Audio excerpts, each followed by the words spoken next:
Salut à tous, on se retrouve aujourd'hui pour parler du Paris Saint-Germain ce mardi 1er juillet et on commence directement avec la Coupe du Monde des clubs. Et on est très content pour ce joueur les gars, Thiago Silva, ancien joueur du Paris Saint-Germain.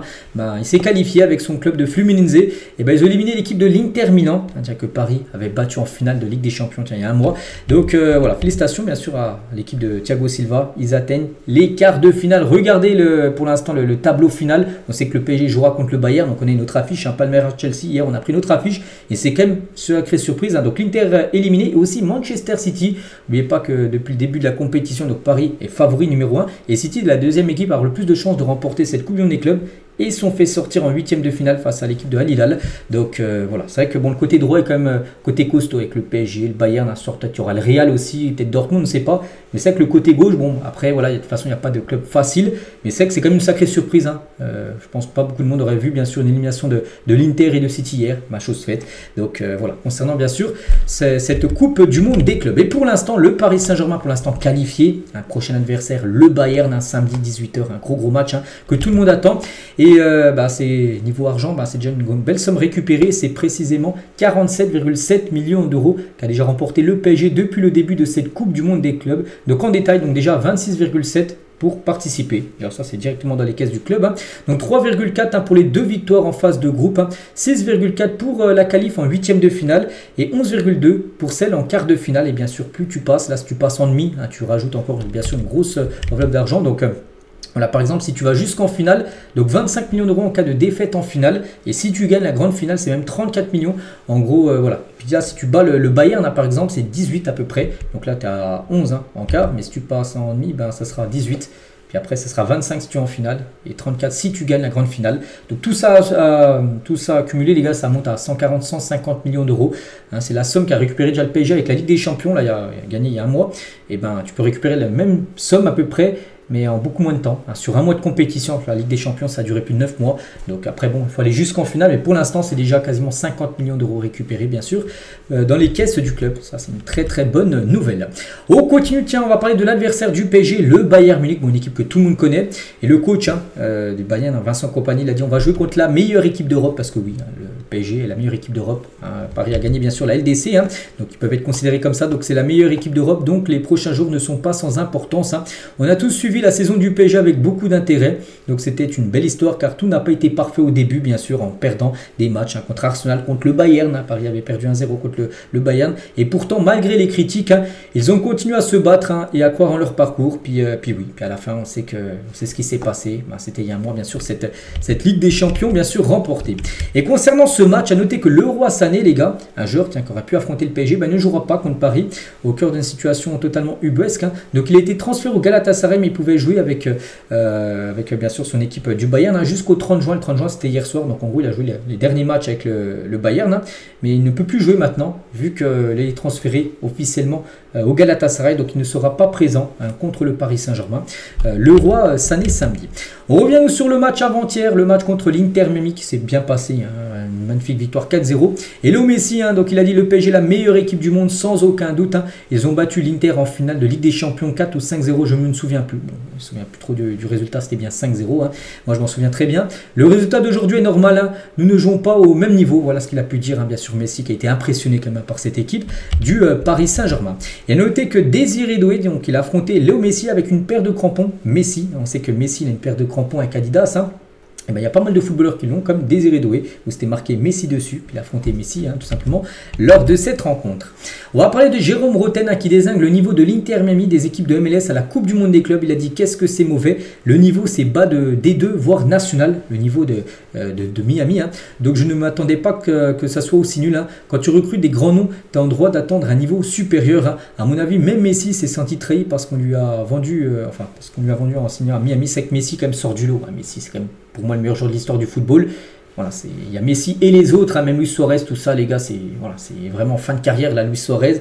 C'est vrai que, oui, on se dit que Messi pourrait certainement jouer, on parle de Messi, parce qu'en c'est un Parisien quand même, il pourrait jouer dans une bien meilleure équipe, bien sûr, que cette équipe de Miami. J'ai pu voir qu'il pourrait peut-être partir, Messi, là, en fin d'année 2025, pour essayer de trouver un nouveau challenge intéressant à 6 mois de la Coupe du Monde avec l'Argentine. On continue, il y a toujours du match avec Miami, donc il y a Nasser et a offert un maillot du PSG à David Beckham, ancien joueur, bien sûr, David Beckham, et les deux sont les présidents l'un du PSG, l'autre de l'Inter Miami.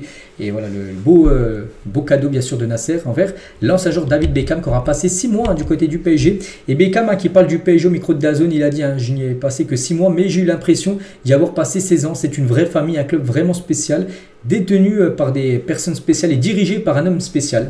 Nasser bien sûr, très grand ami bien sûr de David Beckham. Bon c'est pas là bien sûr Beckham sur l'image, c'était une vidéo, il est en face bien sûr, David Beckham. On va parler aussi de Wilfried Mbappé, donc le père de Kylian Mbappé.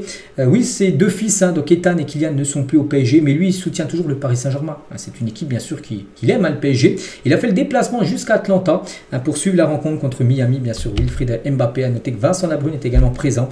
Donc voilà, Wilfried Mbappé suit toujours bien sûr l'équipe parisienne. Toujours avec le Paris Saint-Germain, donc actuellement c'est jour off, hier ça a été un jour off, de nouveau un jour off aujourd'hui, voilà, c'est Luis Enrique, il a donné 2 jours tranquille aux joueurs. Donc reprise de l'entraînement sera demain mercredi. Donc les Parisiens seront off lundi mardi pour profiter de leur famille à Atlanta. La reprise de l'entraînement est prévue mercredi. A noter que si la majorité des joueurs devraient rester à Atlanta pendant les 2 jours, donc lundi mardi, d'autres pourraient en profiter pour visiter Miami avec leurs proches. N'oubliez pas que les familles des joueurs sont présentes aux États-Unis. Donc la ville de Miami étant à seulement 2 heures de vol d'Atlanta. Il y en a qui sont partis, je ne sais pas quel joueur, mais il y en a quelques-uns qui sont partis à Miami pour visiter Miami, voilà, lors hier et aujourd'hui, avant de revenir demain du côté d'Atlanta bien sûr pour l'entraînement des joueurs. Depuis le 1er janvier dernier, donc là, on est le 1er juillet, donc là il y a 7 mois, jour pour jour, le PSG a remporté 15 matchs en marquant au moins 4 buts. C'est pas mal, rouleau compresseur bien sûr, donc avec 15 buts. Avec 15 matchs à 4 buts et plus, le club de la capitale n'a jamais été aussi prolifique et sans pitié que depuis le 1er janvier. Aucune autre équipe dans les 5 grands championnats européens ne fait mieux en 2025 que le Paris Saint-Germain. Dembélé en zone mixte, il a dit, dans cette équipe, tout le monde peut marquer, faire des passes décisives, c'est vrai, ça peut être Dembélé, ça peut être Kvara, ça peut être Désiré Doué, ça peut être Barcola, ça peut être Vitinha, ça peut même être Nuno Mendes ou même Hakimi qui peut faire un but, une passe D dans le match. La menace est partout au PSG cette saison avec 16 joueurs ayant à la fois marqué et délivré une passe D cette saison. C'est beaucoup, depuis janvier, pas janvier mais plutôt, vu que l'on parle de la saison, donc depuis août, il y a eu 16 joueurs qui ont déjà marqué au moins une fois et une passe D dans un match. C'est quand même énorme bien sûr. Voilà, le danger vient de partout maintenant du côté de Paris. On continue, on va parler de João Neves parce que c'est un sacré joueur, João Neves. Donc il connaît les attentes de Luis Enrique qui aimerait le voir gonfler un peu plus ses statistiques offensives et prend plaisir à perfectionner sa finition à la fin des entraînements pied gauche et du pied droit.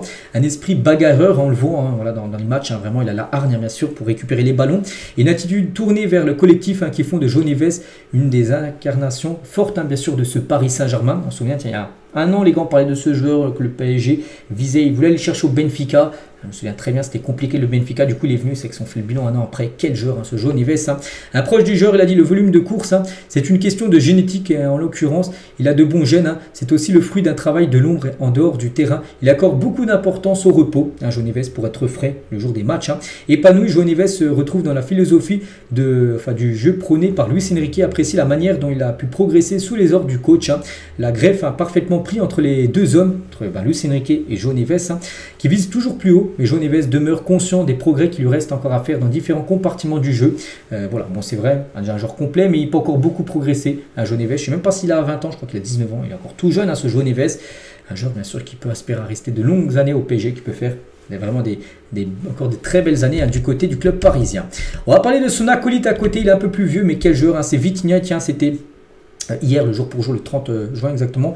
Et bien il y a 3 ans, Vitinha s'engageait du côté du PSG, quittait Porto pour rejoindre Paris. C'est un gros pari pour le PSG. Et 3 ans après, quel joueur, là il a son prime. Il a son prime de sa carrière au PSG, bien sûr. Donc 3 Ligue 1, 2 Coupes de France, 3 trophées des champions et bien sûr une Ligue des champions où il était très important lors de tous les matchs, bien sûr. Vitinha. Et Vitinha, comme je dis, donc rejoint le PSG il y a 3 ans, donc le 30 juin 2022 exactement, il avait rejoint Paris. Quelle décision, regardez, lui il a réagi par rapport à ça, il a dit quelle décision dans sa carrière d'avoir voulu rejoindre le PSG, parce que lui aussi il fallait qu'il rejoigne bien sûr Paris, qui donne son oui, il donne son oui, et voilà, pour lui c'est peut-être son meilleur choix de carrière bien sûr d'avoir rejoint l'équipe du Paris Saint-Germain. On continue les gars, on va parler d'une recrue officielle, voilà, c'est le jeune Ilian Mon. J'ai déjà parlé de ce joueur il y a quelques temps, j'ai dit qu'il allait signer, on ne sait pas quand, ça y est c'est fait, ça a été fait exactement hier lundi. Un tout jeune joueur belge né en 2005 qui signe au PSG. L'ailier belge de 20 ans a signé pour 2 saisons et a convaincu après un essai avec le groupe Espoir espoirs, hein. Il n'a disputé que 3 matchs pro avec l'équipe de Denzen, des deux Belges, qui a déposé le bilan en décembre dernier. Du coup, il devait retrouver une équipe et du coup, il avait fait des essais avec les groupes espoirs. Et il a été pris. Il a signé du coup un contrat du côté du PSG. On est très content pour lui. Après, c'est un jeune joueur. Après, je pense pas que là, il introduira directement l'équipe première. Mais on sait qu'avec Luis Enrique, la jeunesse, si tu es bon et jeune, tu joues. Hein. Maulu, Mbaye, Zeremri, Neves, voilà, c'est tous des jeunes joueurs et ils jouent. On se dit que voilà, si il est bon, les gars, il sera certainement en équipe première très prochainement. Donc bienvenue bien sûr à ce joueur. Voilà, on continue avec Bournemouth a fait de Bafodé Diakité une priorité au poste de défenseur central parce qu'ils savent qu'ils vont perdre Zarbani. C'est pour ça que Diakité, joueur de Lille, hein, pourrait débarquer à Bournemouth. Parce qu'en gros, ce joueur devrait partir. Et s'il part, c'est pour aller au PSG, bien sûr. Une offre attendue cette semaine. Le club anglais n'est plus très loin de laisser partir Zarbani au PSG pour une somme proche de 62 millions d'euros. Donc voilà, après ce joueur, les gars, peut-être, comment dire, Zarbani pourrait être la deuxième recrue du PSG sur ce mercato. Je pense que de toute façon, ça se fait. Ça se fera après la Coupe du Monde des clubs. Pour l'instant, le PSG, là, il focus à fond sur cette Coupe du Monde des clubs qui finira le 13 juillet en cas de finale, hein. Ça peut se finir un peu plus tôt, bien sûr, hein. Nous, ce qu'on ne veut pas. Officiel, tiens, on va parler de Marco Asensio de retour au PSG. Il était prêté de janvier jusqu'au 30 juin. Le 30 juin, c'était hier soir. Et Aston Villa, du coup, ne le conserve pas. Et du coup, il revient au Paris Saint-Germain. Marco Asensio, hein. On se dit, c'est quoi son futur? Parce qu'on ne pense pas que Luis Enrique va vouloir le conserver. Et Mercado Mourinho rencontrera Marco Asensio dans les prochains jours. José Mourinho a indiqué au Fenerbahçe. Donc prenons-le tout de suite. Voilà, il le veut. Voilà. Donc peut-être une bonne nouvelle pour Paris, parce que Paris ne souhaite pas conserver Asensio. Il pourrait partir en Turquie, tout simplement. Marco Asensio. Et on finit, les gars, cet épisode aujourd'hui avec ça, par rapport à, bien sûr, cette nuit magique. Hein. C'était il y a un mois. La finale de la Ligue des Champions remportée. Bon, il n'y a pas de 31 juin.